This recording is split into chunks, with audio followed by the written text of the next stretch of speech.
String theory is a relatively new theory. It has only been around for less than 100 years. So, let us start with the name. Why is it called string theory? This is because, according to the theory, the fundamental particle of the universe are tiny vibrating filaments called strings. This is how a string looks. The idea is that you take any object, say a block of wood, and keep dividing it. You will soon get to the atomic level and then to bosons and fermions. Continue to divide this and you will soon get strings. Now these strings vibrate vibrate. They vibrate at different frequencies. The type of particle depends on the frequency of the string.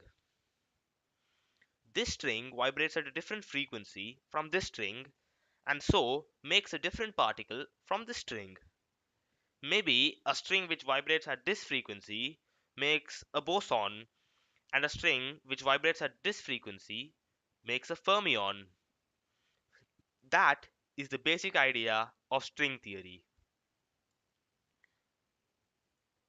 Now, why study string theory? It turns out that string theory offers us the answer to the theory of everything. What is the theory of everything? It is a theory which attempts to unify the four forces of the universe. These are gravity, magnetic force, strong forces, and weak forces. So, a theory of everything will explain all these four forces in one theory. This is one of the major unsolved problems in modern physics, and string theory is a major contestant for it. When Einstein proposed his theory of relativity, it transformed our understanding of space and gravity. However, there are many instances where Einstein's theories break down.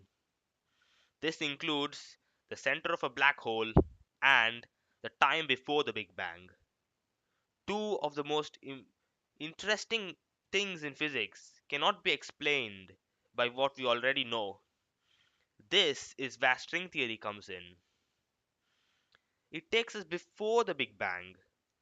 It actually explains what happened before the Big Bang. And this is what makes it so important to modern theoretical physics. Now, here is the problem. When we look at the mathematics of string theory, we find that it does not work in a universe with 3 dimensions.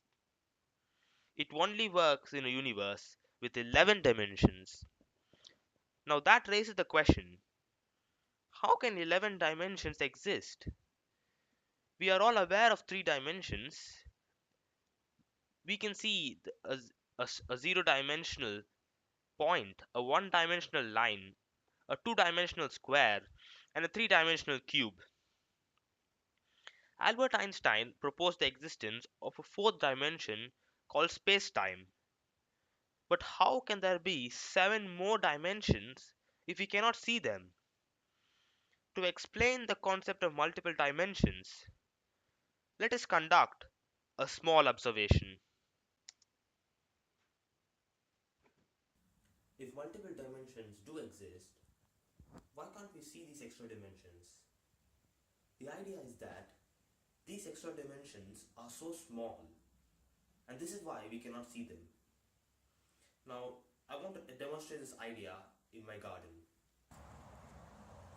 From here, this grass looks two-dimensional. But if we look close enough, we will see that in fact, the grass is three-dimensional. Extra dimensions do exist, but they are too small to see them. So we can apply this idea to our universe also. However, can we test their existence? Yes, we can.